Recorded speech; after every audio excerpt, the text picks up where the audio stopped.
Sometimes the most extraordinary stories begin with the most ordinary assumptions. On a bitter December evening in downtown Seattle, hundreds of people walked past what they believed was just another homeless woman huddled against the cold brick wall of a department store. Her clothes were worn, her hair unkempt, and her withered hands clutched a small metal object that most dismissed as worthless trinket. But Navy SEAL Marcus Rodriguez saw something different. In that small metal object, he recognized something that would stop him dead in his tracks and reveal a truth so powerful it would challenge everything the passers-by thought they knew about the woman they had so carelessly ignored. This is the true story of Elizabeth Chen, a woman whose past held secrets that would honor the very foundation of American military service, and how one observant veteran's recognition of a single insignia would transform not just Christmas Eve, but the lives of everyone who thought they knew what homelessness looked like. Marcus Wellington adjusted his expensive Italian suit as he stepped out of his black Tesla at the main gate of Naval Base San Diego. The California sun beat down mercilessly on the asphalt, creating waves of heat that shimmered in the distance. Marcus was not accustomed to waiting, and he certainly was not accustomed to being told no. As the founder and CEO of Wellington Technologies, a company worth over $3 billion, he expected doors to open automatically and red carpets to roll out wherever he went. Today was supposed to be different. Today was supposed to be his triumph. His company had just signed a massive contract with the Department of Defense to provide cutting-edge surveillance technology for naval operations. The contract was worth $200 million over 5 years, and Marcus wanted to personally oversee the installation of the first prototype systems. In his mind, this gave him the right to go anywhere on the base he pleased. He had made several calls before arriving, trying to arrange a private tour of the restricted research facilities. Each time, he was told he would need proper clearance and escort procedures. Each time, he had laughed off these requirements as bureaucratic nonsense that didn't apply to someone of his importance. After all, he reasoned, his technology would soon be protecting this very base. Surely that earned him some special privileges. The main security checkpoint was a modest concrete structure painted in standard military beige. 2 guards stood at attention, checking identification and vehicles as they passed through. Marcus barely glanced at them as he approached, his phone pressed to his ear as he barked orders to his assistant about scheduling conflicts and board meetings. Behind the bulletproof glass of the security station, Colonel Sarah Mitchell watched the approaching businessman with professional interest. At 42 years old, she had served in the military for over 20 years, rising through the ranks through a combination of exceptional leadership, tactical brilliance, and unwavering dedication to her country. She had commanded troops in 3 different combat zones, earned a Bronze Star for Valor Under Fire, and held a doctoral degree in strategic defense studies from West Point. But, today, she was not wearing her dress uniform with its impressive array of ribbons and insignia. Today, she was conducting what the military called a ground truth assessment, working a regular security shift to better understand the daily challenges faced by the enlisted personnel under her command.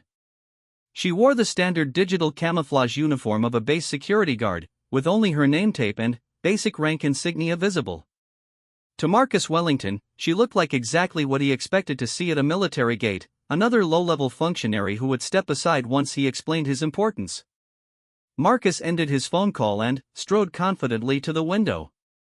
He didn't wait for Sarah to speak first. "I'm Marcus Wellington, CEO of Wellington Technologies," he announced, as if the name should immediately unlock all doors. "I need access to Building 447 to inspect our equipment installations. I don't have time for the usual paperwork nonsense." Sarah looked at him with calm, professional eyes. She had dealt with hundreds of civilians who thought their importance in the outside world translated to special privileges on a military installation. Her voice was polite but firm. "Good afternoon, Mr. Wellington. I'll need to see your identification and any authorization documents for access to restricted areas. Building 447 requires special clearance that must be arranged in advance through the appropriate channels." Marcus's jaw tightened slightly. He was not used to being questioned by anyone, let alone someone he perceived as a mere security guard. He pulled out his wallet and slapped his driver's license against the glass with more force than necessary. "Look, sweetheart," he said, his tone becoming condescending, "I think you're misunderstanding the situation here. My company just signed a $200 million contract with your bosses.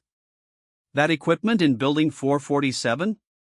My company designed it, my company built it, and my company is responsible for maintaining it. I have every right to inspect my own property. Sarah examined his identification carefully, then looked back at him with the same calm expression. She had faced down enemy combatants in Afghanistan who had tried to intimidate her with far more serious threats than an entitled businessman's bluster. I understand your position, Mr. Wellington, but base security protocols apply to everyone, regardless of contracts or civilian status. I can help you contact the appropriate personnel to arrange proper clearance, but I cannot grant access to restricted areas without proper authorization. Marcus's face began to redden. In his world, money talked, and when money talked, people listened. The idea that this woman in a simple uniform could stand in his way was not just frustrating, it was personally insulting. Do you have any idea who you're talking to? He demanded, his voice rising. I employ over 2,000 people. I pay more in taxes than you make in 10 years. I could buy this entire base if I wanted to. And you're going to tell me I can't walk into a building to check on my own equipment? Sarah's expression didn't change, but something shifted in her posture. It was subtle, a slight straightening of her shoulders, a barely perceptible adjustment in how she held her head. To most people, it would have been invisible.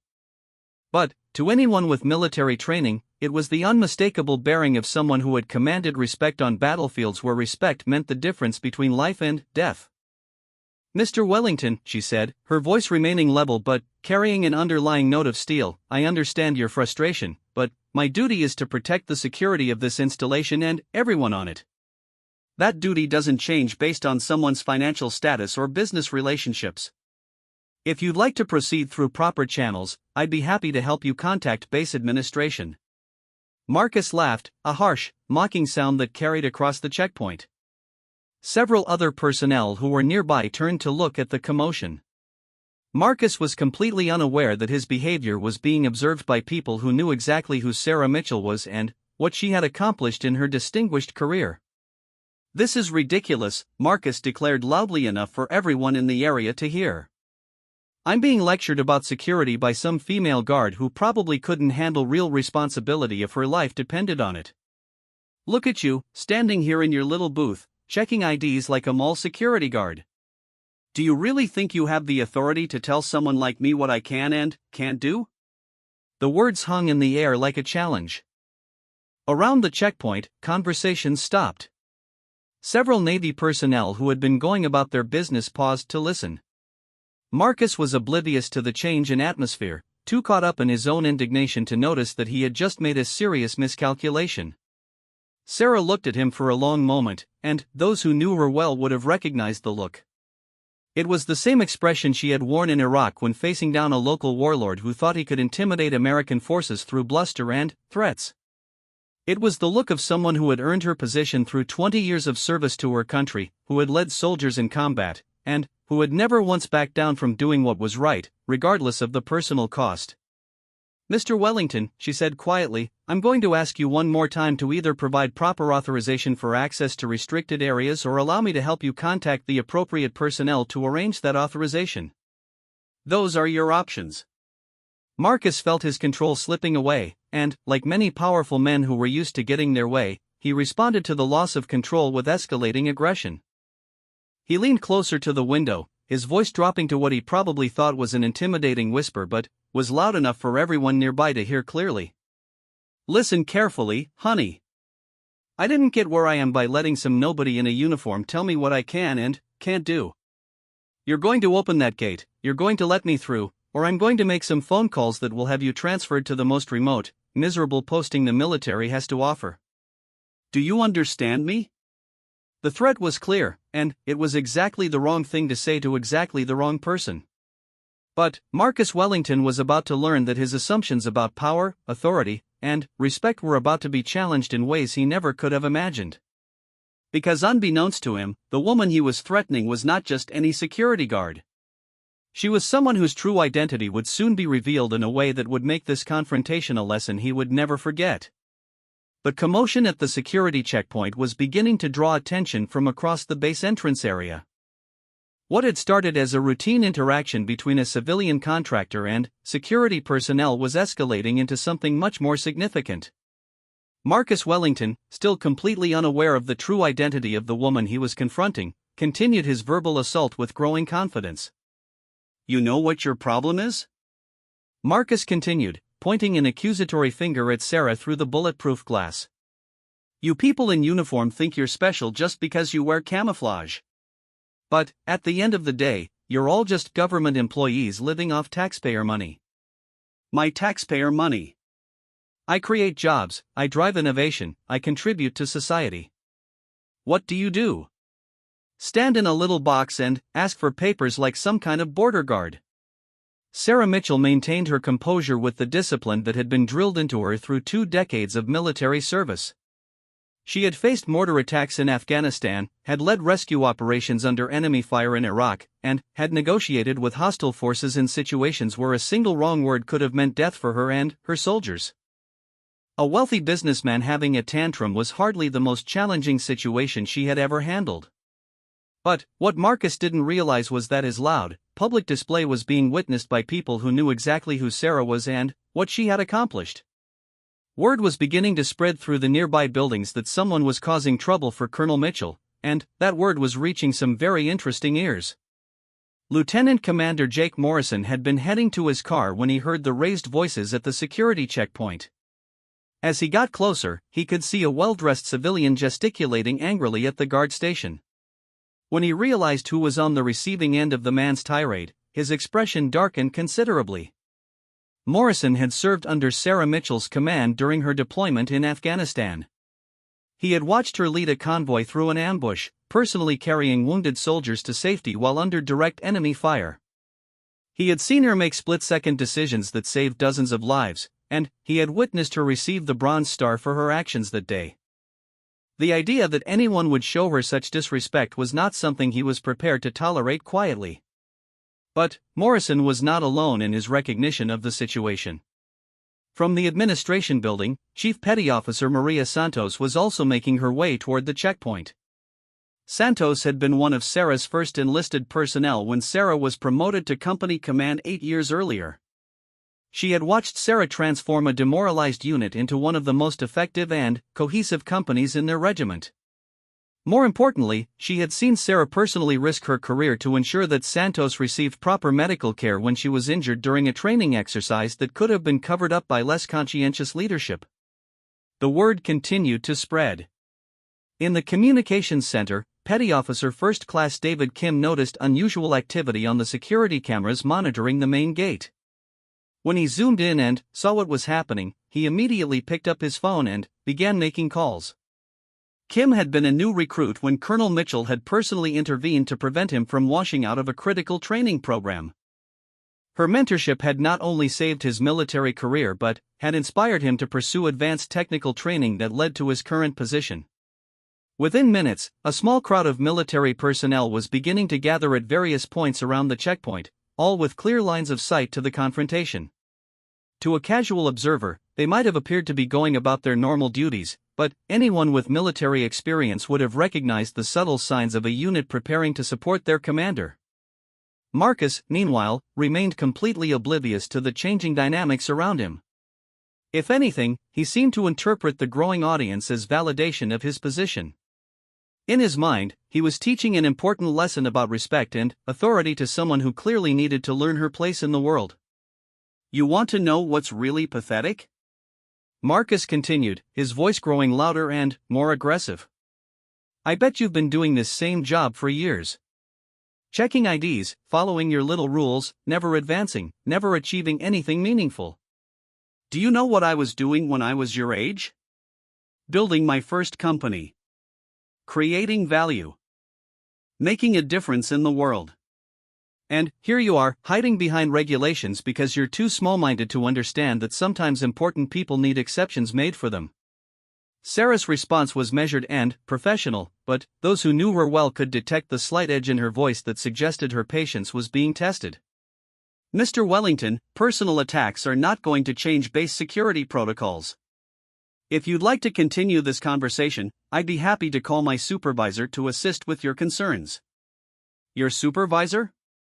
Marcus laughed again, the sound carrying across the increasingly quiet area around the checkpoint. Yes, let's do that. Let's bring your supervisor down here so I can explain to them how their employee doesn't understand basic customer service. Maybe they can explain to you how the real world works. What Marcus didn't know was that Sarah Mitchell's supervisor was Brigadier General Robert Hayes, the base commander himself.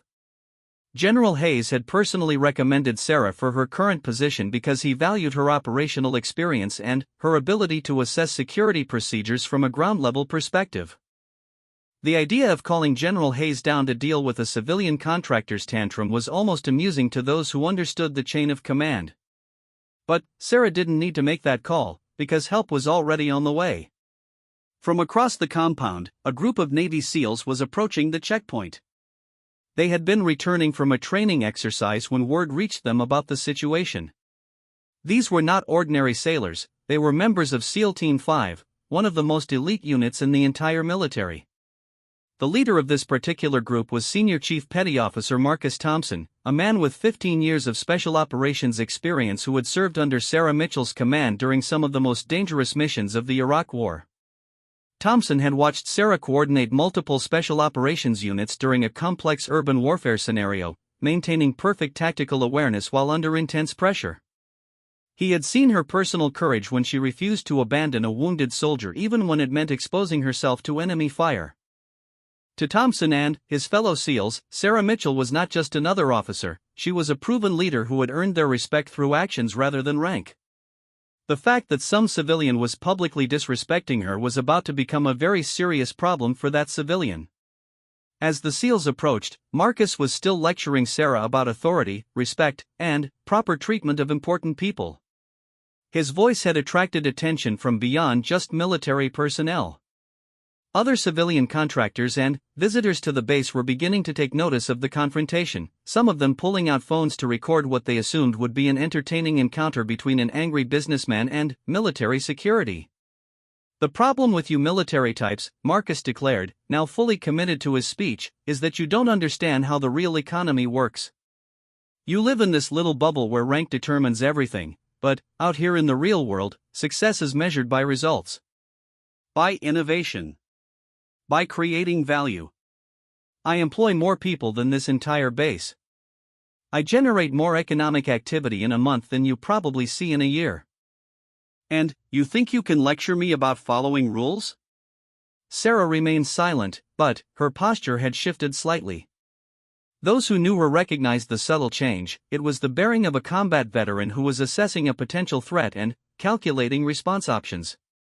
Marcus interpreted her silence as submission, which only encouraged him to continue his verbal assault. You know what's really happening here, he said, his voice now carrying clearly across the entire entrance area. This is exactly what's wrong with government employees. No accountability, no understanding of efficiency, no recognition that sometimes you need to adapt your procedures to accommodate people who actually matter. You're so focused on your little rules and regulations that you can't see the bigger picture. But Marcus was wrong about the bigger picture. What he couldn't see was that he was about to become part of a much larger lesson about respect, service, and the difference between real authority and assumed privilege. The SEALs were now close enough to hear every word he was saying, and their expressions were growing darker with each insult he directed at their former commander. Senior Chief Thompson exchanged glances with his team members. They had all heard enough to understand exactly what was happening, and they had all reached the same conclusion about how this situation needed to be handled. Marcus Wellington was about to learn that his assumptions about power, respect, and military service were fundamentally flawed. The confrontation was about to enter a new phase, one that would reveal truths Marcus never could have imagined and deliver lessons he would never forget. The question was no longer whether his arrogance would be challenged, but how dramatically that challenge would unfold.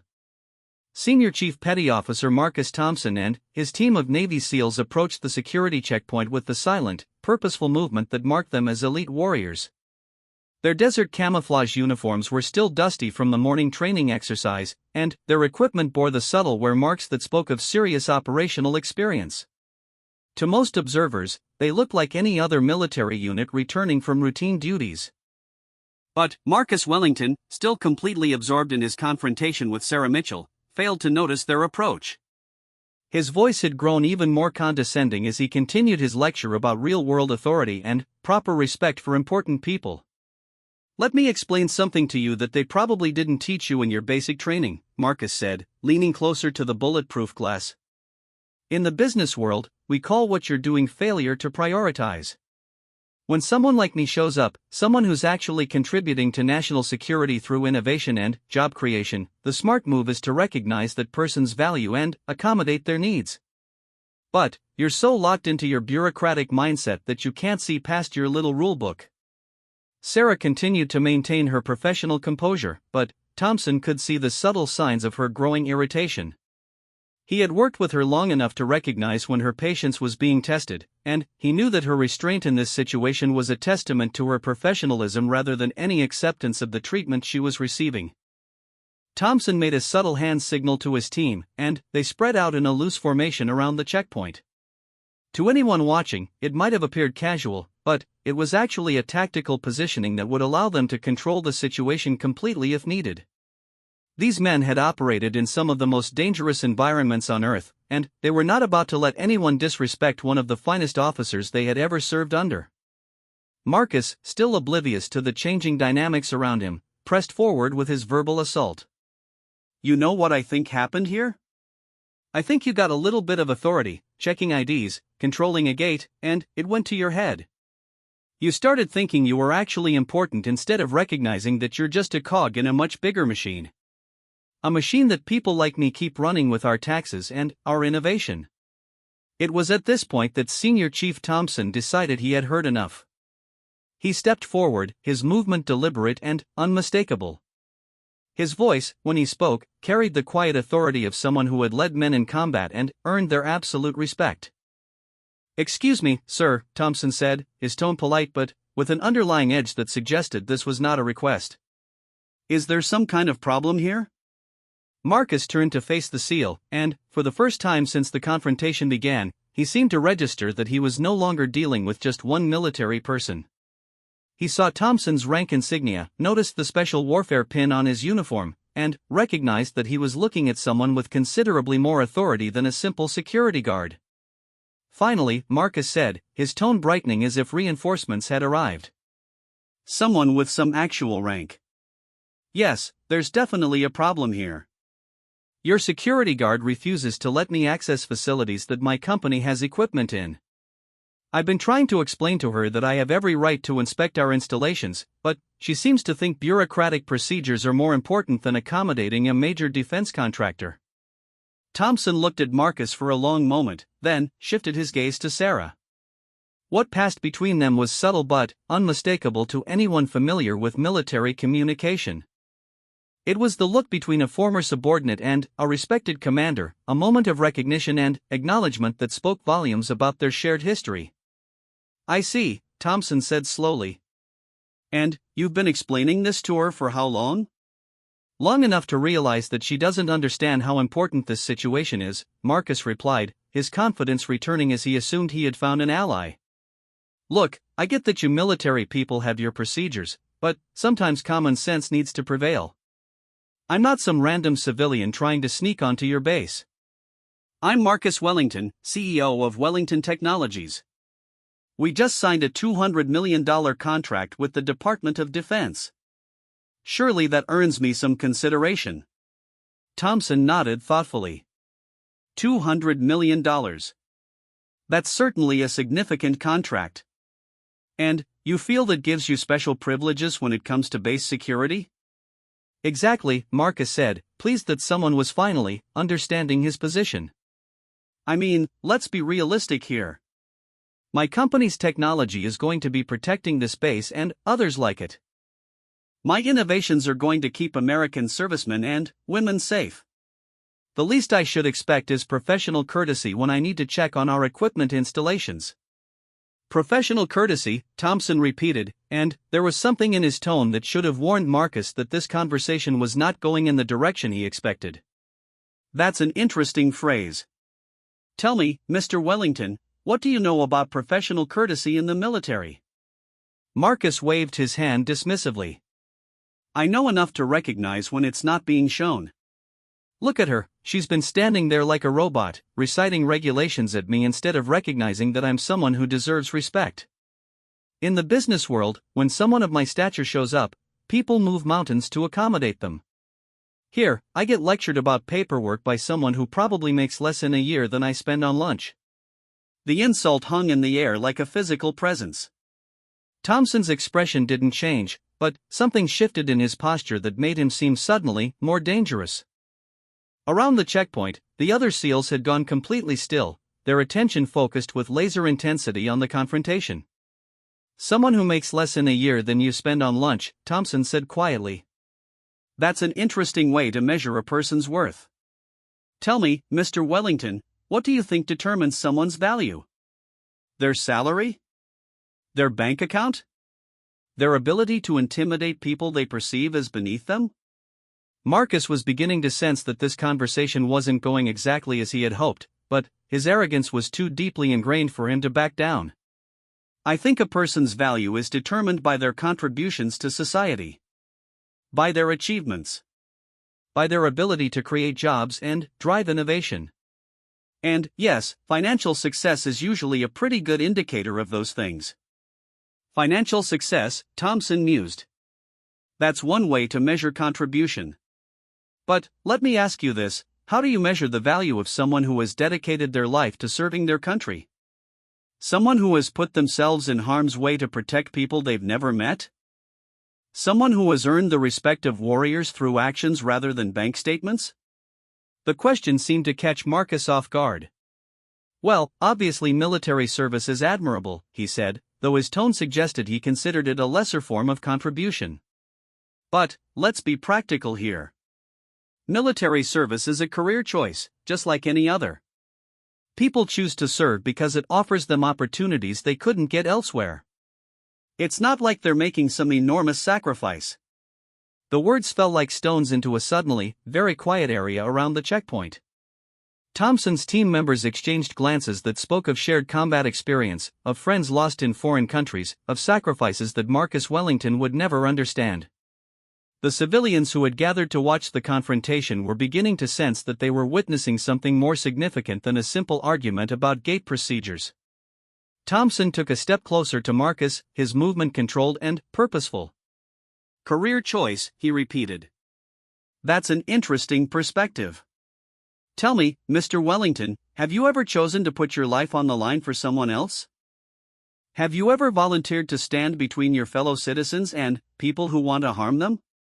Have you ever made decisions where other people's lives depended on your judgment under the most extreme pressure imaginable? Marcus was beginning to feel uncomfortable with the direction of this conversation, but his ego wouldn't let him back down. Look, I understand that military service involves risks. But, let's not pretend it's more noble than creating jobs and driving economic growth. My company employs over 2,000 people. Those are 2,000 families who depend on the decisions I make every day. That's a pretty significant responsibility too. 2,000 employees, Thompson said. That is significant. But, let me tell you about responsibility from a different perspective. The woman you've been insulting for the past 15 minutes has been responsible for the lives of soldiers in combat zones where a single wrong decision could have meant death for dozens of people. She has led convoys through enemy territory, coordinated complex operations under fire, and personally carried wounded soldiers to safety while under direct attack. Marcus looked confused. What are you talking about? She's a security guard. She checks IDs at a gate. Thompson's smile was thin and cold. Mr. Wellington, I think it's time someone properly introduced you to the person you've been lecturing about respect and authority. He turned toward the security booth where Sarah stood, her bearing still professional despite everything she had endured. Colonel Mitchell, Thompson said, his voice carrying clearly across the checkpoint, would you mind stepping out here for a moment? I think Mr. Wellington would benefit from understanding exactly who he's been speaking to. The word colonel hit Marcus like a physical blow. His face went pale as the implications began to sink in. Around the checkpoint, military personnel who had gathered to witness the confrontation began to move closer, their expressions ranging from curiosity to barely concealed anger at how their commanding officer had been treated. Sarah Mitchell stepped out of the security booth, and, suddenly, everything about her seemed different to Marcus. The quiet confidence he had dismissed as stubbornness now revealed itself as the bearing of someone accustomed to command. The steady gaze he had interpreted as defiance was clearly the look of someone who had faced far greater challenges than an angry businessman's tantrum. Thompson's voice carried across the suddenly very quiet area around the checkpoint. "Mr. Wellington, allow me to properly introduce Colonel Sarah Mitchell, United States Army, Bronze Star recipient, veteran of 3 combat deployments, and the finest commanding officer I've ever had the privilege to serve under." The introduction hit Marcus like a series of hammer blows. Every assumption he had made, every insult he had delivered, every condescending comment about her authority and importance suddenly took on a completely different meaning. He was looking at someone whose achievements and service record made his business success seem trivial by comparison. But Thompson wasn't finished. Colonel Mitchell is currently conducting ground truth assessments of base security procedures as part of her duties as Deputy Installation Security Chief. What you've been interpreting as some low-level security guard following bureaucratic rules was actually one of the most experienced and decorated officers on this base doing her job exactly as it should be done. Marcus opened his mouth to speak, but no words came. For the first time in years, possibly decades, he was completely speechless. The woman he had spent 15 minutes insulting and belittling was not only his superior in every meaningful way, but someone whose service to their country made his own contribution seem insignificant. And this was only the beginning of the lesson he was about to receive. The silence that followed Senior Chief Thompson's introduction was deafening. Marcus Wellington stood frozen, his mouth slightly open, as the full weight of his mistake began to settle over him like a suffocating blanket. Every word he had spoken, every insult he had delivered, every condescending comment about authority and respect was now reframing itself in his mind with devastating clarity. Colonel Sarah Mitchell stood quietly, her posture unchanged, but now Marcus could see what everyone else had seen from the beginning. This was not someone pretending to authority. This was someone who had earned it through sacrifice, courage, and years of service that Marcus was only beginning to comprehend. Thompson was not finished with his introduction. His voice remained calm and professional, but there was steel beneath his words that made it clear he was delivering more than just information, he was issuing a correction to a fundamental misunderstanding. "Perhaps Mr. Wellington would be interested in learning more about the woman he's been lecturing about real-world authority," Thompson continued. Colonel Mitchell earned her Bronze Star during Operation Enduring Freedom when her convoy was ambushed outside Kandahar. While under direct enemy fire, she coordinated the evacuation of wounded soldiers, personally carried 3 men to safety, and held a defensive position for over 2 hours until reinforcements arrived. Marcus felt his legs growing weak. He looked at Sarah with new eyes, trying to reconcile the quiet woman in the standard uniform with the image of a combat leader carrying wounded soldiers under enemy fire. "But that was just one day," Thompson went on, his words measured and deliberate. "Colonel Mitchell has served 3 combat deployments spanning 8 years. She has led company-level operations in some of the most dangerous regions of Afghanistan and Iraq. She holds a master's degree in strategic studies from the War College and a doctoral degree in international security from Georgetown University. She speaks 4 languages fluently and has served as a diplomatic liaison in situations where a single wrong word could have meant the difference between peace and armed conflict." Each fact hit Marcus like a physical blow. His earlier comments about her educational limitations and lack of achievements were now revealing themselves as not just wrong, but grotesquely ignorant. He had assumed that her position at a security checkpoint meant she was limited in her capabilities and aspirations, when in reality he was looking at someone whose qualifications and experiences far exceeded his own in nearly every meaningful category.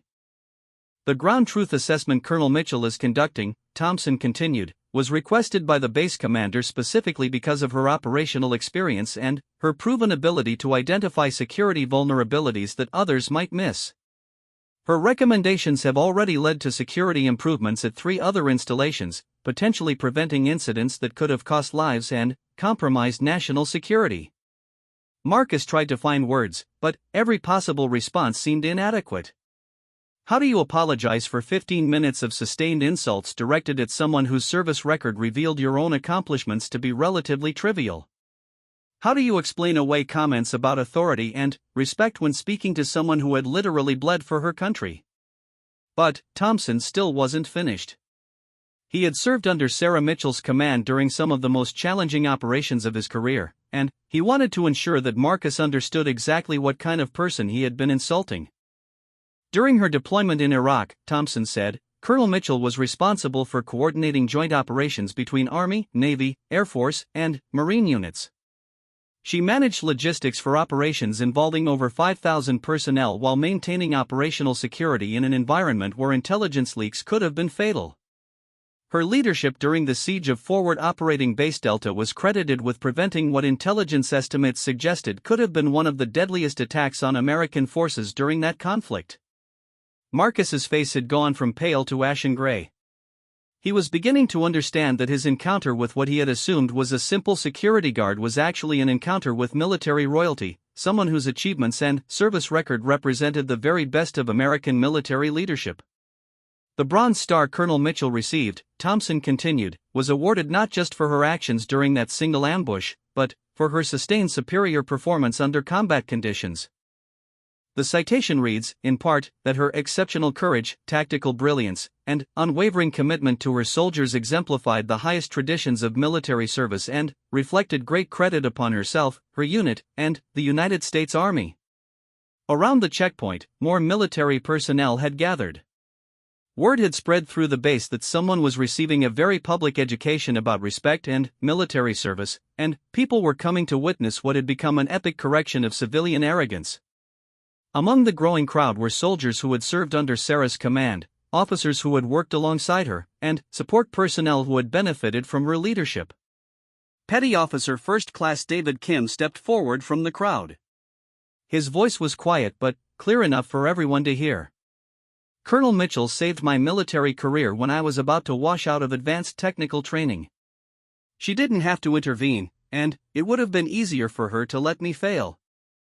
But she took the time to identify why I was struggling and arranged for additional support that not only helped me graduate but inspired me to pursue leadership positions I never thought I could handle. Chief Petty Officer Maria Santos followed. During my injury recovery, Colonel Mitchell personally ensured I received the best possible medical care. She fought through military bureaucracy and challenged decisions by officers who outranked her to make sure I got treatment that doctors said was critical to my full recovery. She risked her own career advancement to take care of a junior enlisted person she barely knew. One by one, other personnel began sharing their own experiences with Sarah Mitchell's leadership. Marcus found himself listening to a litany of examples that painted a picture of an officer whose concern for her people extended far beyond what was required by duty or regulation. These were stories of personal sacrifice, moral courage, and the kind of leadership that earned genuine loyalty rather than demanded superficial respect. Lieutenant Commander Jake Morrison stepped forward last. Mr. Wellington, you mentioned earlier that you employ 2,000 people and that this gives you authority and demonstrates your value to society. Colonel Mitchell has been responsible for the lives of thousands of soldiers across multiple deployments. But, more than that, she has trained and mentored hundreds of officers who have gone on to leadership positions throughout the military. Her influence on military leadership extends far beyond her direct command, and will continue to protect American interests for decades to come. The contrast was devastating. Marcus had spent years defining himself by his wealth, his business success, and his ability to control others through financial leverage. But he was now facing someone whose contributions to society were measured in lives saved, soldiers trained, and threats neutralized. Her authority came not from her ability to intimidate or by influence, but from a proven record of sacrifice and service that had been tested in the most challenging circumstances imaginable. Sarah Mitchell had remained silent throughout this recitation of her achievements and service record. Now she stepped forward, and, when she spoke, her voice carried the quiet authority that Marcus had dismissed as bureaucratic stubbornness. Mr. Wellington, she said, I want to be clear that my service record doesn't change base security protocols. You still need proper authorization to access restricted areas, regardless of your contract status or business relationships. However, I also want you to understand that the people you've been insulting, not just me, but military personnel in general, have dedicated their lives to protecting the freedoms that allow you to build your business and achieve your success. Her words were measured and professional, but they carried an undeniable weight. This was not someone making excuses or trying to justify her position. This was someone who had earned the right to speak with authority about service, sacrifice, and the protection of American interests. The security procedures you've been dismissing as bureaucratic nonsense, Sarah continued, exist because people like me have seen what happens when security fails. Every regulation you consider an inconvenience was written in someone's blood, written because we learned, often through tragic experience, what happens when we prioritize convenience over security. Marcus finally found his voice, though it came out as barely more than a whisper. I had no idea. I'm sorry. I assumed. You assumed that military service was less valuable than business success, Thompson interjected.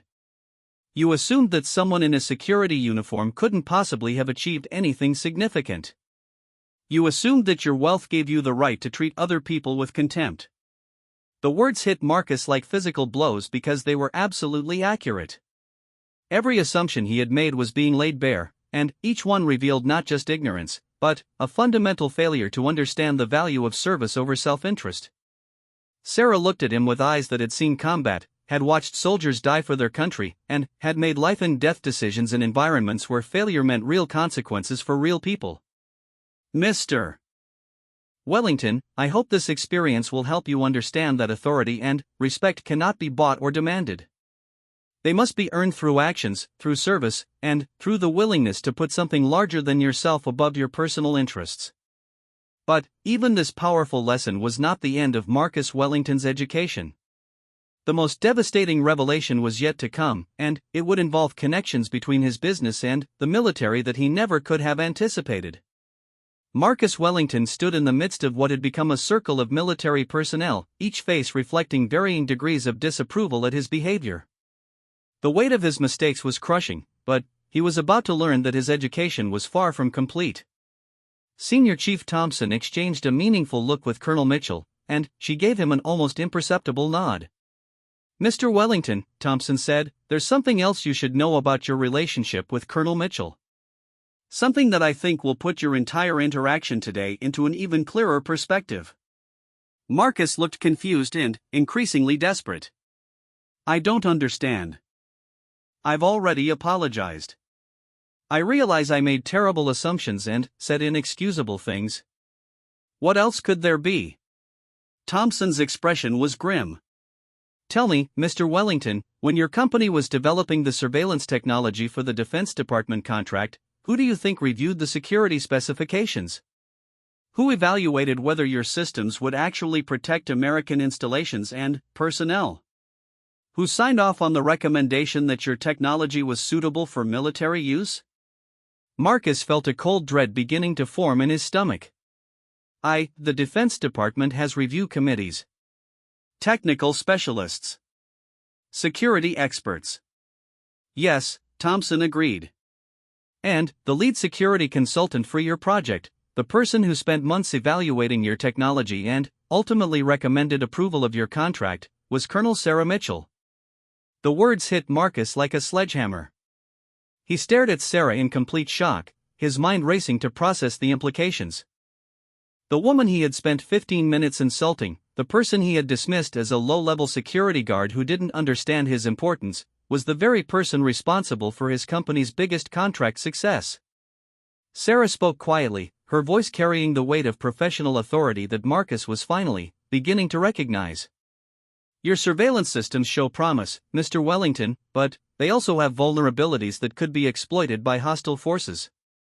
My recommendation for contract approval was contingent on addressing those security concerns through a series of modifications and additional safeguards. Marcus felt the world shifting beneath his feet. You were the security consultant? The reports I received, the technical recommendations, the security modifications, those all came from you? The reports came from my team, Sarah clarified, but I personally reviewed every specification, every vulnerability assessment, and every recommendation for improvement. Your technology's effectiveness in protecting American military installations was my responsibility to evaluate.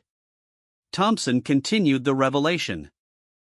Colonel Mitchell's security assessments saved the Department of Defense from deploying technology that could have been compromised by enemy forces. Her recommendations prevented what could have been a catastrophic intelligence failure. Your contract was approved not despite military bureaucracy, but because of the thorough, professional evaluation conducted by someone who actually understands the life and death implications of security technology. Marcus was struggling to breathe. Every assumption he had made was not just wrong, it was the complete opposite of reality. He had insulted the person who had made his success possible, who had ensured his technology was actually capable of protecting the installations he claimed to care about. But there's more, Thompson said, and Marcus wondered how much worse this could possibly get. Colonel Mitchell's security evaluation identified several critical vulnerabilities in your original design. Rather than simply rejecting the contract, she worked with your technical team to develop solutions. She provided consultation that improved your technology's effectiveness by an estimated 40%. Sarah nodded. Your lead engineer, Dr. Patricia Chen, worked directly with my team for 3 months to implement security improvements. Many of the innovations that make your surveillance system superior to competing technologies were developed through that collaboration. Dr. Chen specifically credited our security recommendations with transforming what would have been a standard surveillance package into something genuinely revolutionary. Marcus remembered those consultations, but he had never bothered to learn the details about who was providing the expertise. He had assumed it was just more military bureaucracy, technical specialists doing routine evaluations. He had never imagined that the insights improving his technology were coming from a combat veteran with advanced degrees and real-world experience in security operations. Lieutenant Commander Morrison stepped forward again. Mr. Wellington, Colonel Mitchell didn't just approve your contract, she made it successful. The security improvements she recommended are now being implemented in surveillance systems across multiple defense contractors. Your technology has become the standard not because of your business acumen, but because of her expertise. The revelation was devastating. Marcus had built his identity around being a self-made success, someone who had achieved greatness through his own vision and capabilities. But he was learning that his greatest achievement had been possible only because of the expertise and dedication of the very person he had spent the afternoon insulting. Sarah looked at him with an expression that might have been pity. Mr. Wellington, when you demanded access to Building 447 to inspect your equipment, you were asking to see installations that exist in their current form because of security recommendations I provided. The systems you wanted to check were deployed using protocols my team developed. Even your inspection procedures would need to follow security guidelines that I helped establish. Marcus felt completely hollow. Every point of pride he had expressed, every achievement he had used to justify his arrogance, was connected to the work and expertise of the woman he had dismissed as insignificant. I don't understand, Marcus said weakly. If you were the security consultant, if you were responsible for approving my contract, why didn't you say something? Why didn't you identify yourself? Sarah's response was measured and professional. Because my job today was to evaluate base security procedures from a ground-level perspective. Personal recognition was irrelevant to that mission. And, because proper security protocols don't change based on personal relationships or past professional connections. You still needed proper authorization for access to restricted areas. Thompson added, and, because Colonel Mitchell is a professional who doesn't use her position or achievements to intimidate civilians, even when those civilians are treating her with complete disrespect. The contrast was crushing. While Marcus had spent the entire afternoon trying to use his wealth and position to intimidate and override security procedures, Sarah had quietly done her job according to proper protocols despite having every right to pull rank and demonstrate her authority. Chief Santos spoke up from the gathered crowd. Mr. Wellington, you mentioned that military people don't understand the real economy or how to create value. Colonel Mitchell's security recommendations have been implemented across the defense industry. The protocols she helped develop are now protecting installations worth billions of dollars and housing technology that represents decades of research and development. Her work has directly contributed to the security of America's most critical defense assets. Dr. Kim added, the training programs Colonel Mitchell developed for security personnel are being used at installations across the country. She has personally trained over 200 security specialists who are now protecting everything from nuclear facilities to classified research installations. Her influence on American defense security extends far beyond her direct command. Marcus was learning that he had not just insulted a distinguished officer, but someone whose work had shaped modern military security practices. Her contributions to national defense were measured not just in individual acts of heroism, but in systemic improvements that would protect American interests for decades to come. Sarah looked at Marcus directly. Mr. Wellington, I want you to understand something important. The security procedures you were so eager to bypass, the regulations you dismissed as bureaucratic nonsense, the protocols you wanted me to ignore, these exist because people like me have seen what happens when security fails. Every rule you considered an inconvenience was written because we learned, often through terrible experience, what happens when we prioritize convenience over security. Her words carried the weight of someone who had seen combat, who had witnessed the consequences of security failures, and who understood that the regulations Marcus dismissed as bureaucracy were actually lessons learned in blood. Your surveillance technology is excellent, Sarah continued, but it's only as effective as the security protocols surrounding its use. The access procedures you wanted to bypass are designed to ensure that your technology remains secure and effective. Violating those protocols doesn't demonstrate importance, it demonstrates a fundamental misunderstanding of how security actually works. Thompson stepped closer to Marcus. Mr. Wellington, you spent this afternoon lecturing Colonel Mitchell about authority, respect, and real-world value. But you've learned that she has more authority than you understood, has earned more respect than you recognized, and has created more real-world value than you realized. The question is, what are you going to do with that knowledge?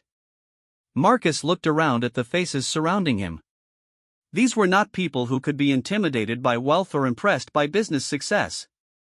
These were professionals who had dedicated their lives to something larger than personal achievement, who had earned their positions through service and sacrifice. I need to completely rethink everything I thought I knew, Marcus said finally. About authority. About respect. About what really makes someone valuable to society. Colonel Mitchell, I owe you an apology that goes far beyond words.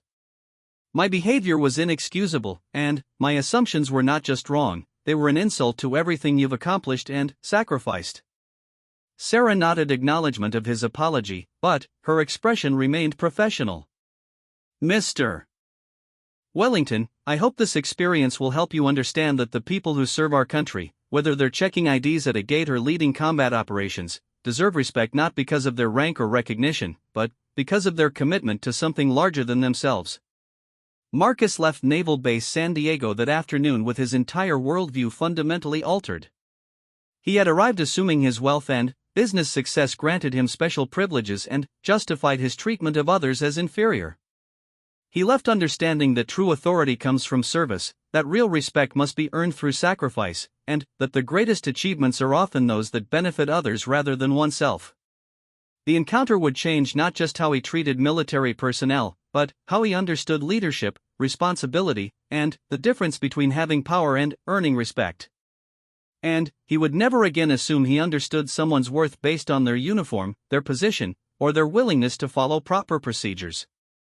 Colonel Sarah Mitchell returned to her security assessment, having demonstrated once again why she was considered one of the finest officers in the military.